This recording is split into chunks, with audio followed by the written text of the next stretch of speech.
ভারতের পশ্চিম উপকূলীয় গুজরাট রাজ্যের আহমেদাবাদে ভয়াবহ বিমান দুর্ঘটনার পর যে ধ্বংসস্তূপ পড়ে রয়েছে তারই কোথাও মাটি চাপা পড়ে আছে রাজস্থানের এক পরিবারের মোবাইল ফোন। সেই ফোন হয়তো আর কখনো খুঁজে পাওয়া যাবে না, হয়তো আগুনে পুড়ে ছাই হয়ে গেছে, কিন্তু ওই ফোনে তোলা একটি সেলফি চিরদিন থেকে যাবে 242 জন যাত্রী সহ বিমানে ঘটে যাওয়া মর্মান্তিক ঘটনার এক নিঃশব্দ স্মৃতিচিহ্ন হিসেবে।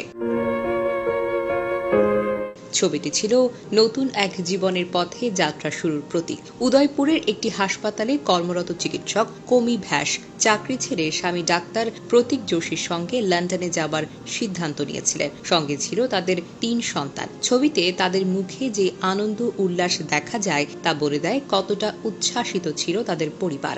ভাগ্যাহত বিমানে তোলা সেলফিতে দেখা যায় ডক্টর যোশী নিজের ছবি তুলছেন, পাশে বসে আছেন তার স্ত্রী কমি, দুজনেই হাসি মুখে। সামনের সারিতে বসে আছে তাদের যমজ 2 ছেলে ও বড় মেয়ে। ছেলেরা ক্যামেরার দিকে তাকিয়ে হাসার চেষ্টা করছে, আর মেয়েটি হাসছে একেবারে প্রাণ খুলে। এই দম্পতির ঘনিষ্ঠজনরা বলছেন ডক্টর কমি ভ্যাস এবং ডক্টর প্রতীক যোশী দুজনেই আগে উদয়পুরের প্যাসিফিক হাসপাতালে কাজ করতেন। প্রতীক কিছুদিন আগে লন্ডনে চলে যান এবং সম্প্রতি স্ত্রী ও সন্তানদের নিয়ে যাওয়ার জন্য রাজস্থানের বাসনওয়ারাতে ফিরে আসেন। যমজ 2 ছেলের নাম নকুল ও প্রদ্যুৎ, তাদের বয়স 5 বছর, মেয়ের নাম মিরায়া। প্যাসিফিক হাসপাতালের এক মুখপাত্র বলেন, লন্ডনে স্বামীর কাছে যাওয়ার জন্য সম্প্রতি চাকরি ছেড়েছিলেন কমি। প্রতিবেশীরা বলেছেন প্রতীকের বাবা শহরের একজন খ্যাতনামা রেডিওলজিস্ট, আর কমির বাবা ছিলেন রাজ্য সরকারের গণপূর্ত বিভাগের কর্মকর্তা। প্রতীকের চাচাতো ভাই নয়ন, প্রতীক ও কমি আহমেদাবাদে গিয়েছিল লন্ডনের ফ্লাইট ধরতে। প্রতীক মাত্র 2 দিন আগে এসে স্ত্রী ও সন্তানদের নিয়ে যাচ্ছিল। পরিবারে আরও অনেকেই তাদের বিদায় জানাতে বিমানবন্দরে গিয়েছিলেন। ডক্টর কমি ভ্যাসের ভাই প্রবুদ্ধ বলেন, কমি ও প্রতীক প্রায় 10 বছর আগেই বিয়ে করেছেন। প্রতীকের এক বোনও আছেন, পেশায় প্রকৌশলী।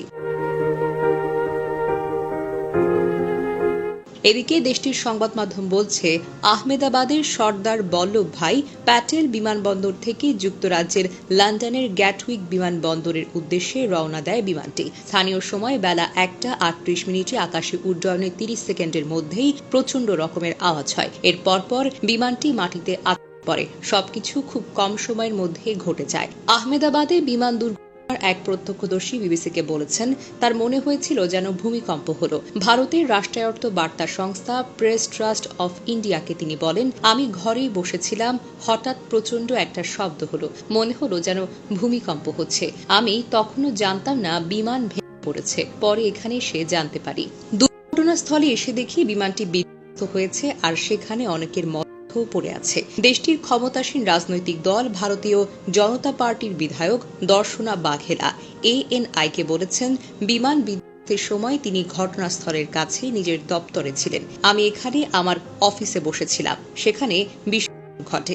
সেখানে গিয়ে দেখি বিমানটি বিধ্বস্ত হয়েছে, প্রচুর ধোঁয়া বের হচ্ছে।